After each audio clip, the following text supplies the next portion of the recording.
Hello, I'm Marianne, and in this video we'll look at a yin yoga pose that works with the wrist. So I think this is for all of the computer junkies out there, so follow me. Maybe use a blanket to make sure you have some padding for your knees, because we're going to be on our knees. And I really like using a pillow in between my butt and my heels when I'm sitting down like this. We're going to move forward from here, but anyway, maybe this is going to be your foundation. So, from here, let's place our hands down in front of us.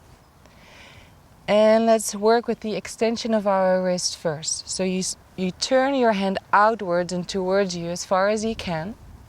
You can do one hand at a time or both. And what we're looking for is a stretch alongside the inside of our wrist. And I can even feel it all the way up to my elbow. Now really do not compare yourself with me or with your neighbor or anybody else. What you do is you have your hands in front of you, turn your fingers out and towards you, and see whether you can place the palm down. Now if you can't place the palm down, you can always put a towel underneath it. So I'm going to place my hands down because this is what is possible for me. Now if I want to intensify it, I can walk my hands away from me. But as you can see, now my hands are lifting off the floor, so maybe this is actually a little bit too far, but it's not painful, although I feel the bones coming closer on the other side, and I can feel the stretch, so I can also stay. Or I go back a little.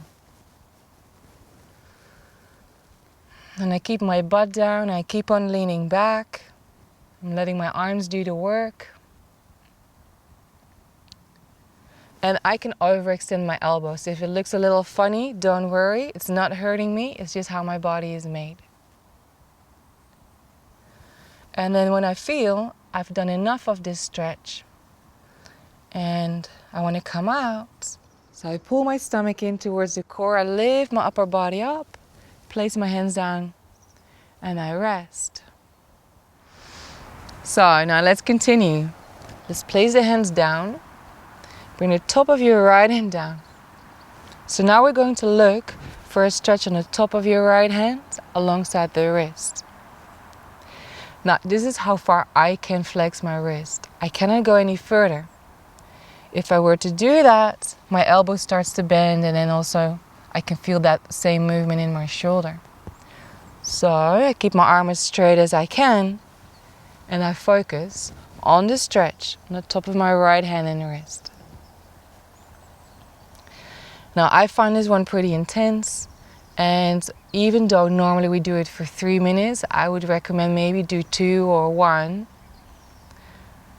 and then build up. So after maybe a minute or so, I'll come out. Maybe I want to shake out that hand, maybe both of my hands. And then of course there's one hand left, but then you can do that one on your own. So do the wrist extension, do the wrist flexion, especially for the computer junkies out there. Maybe shake your hands out afterwards, and you're done. And I hope this was useful. If you have any questions, email me, and I hope I'll see you back.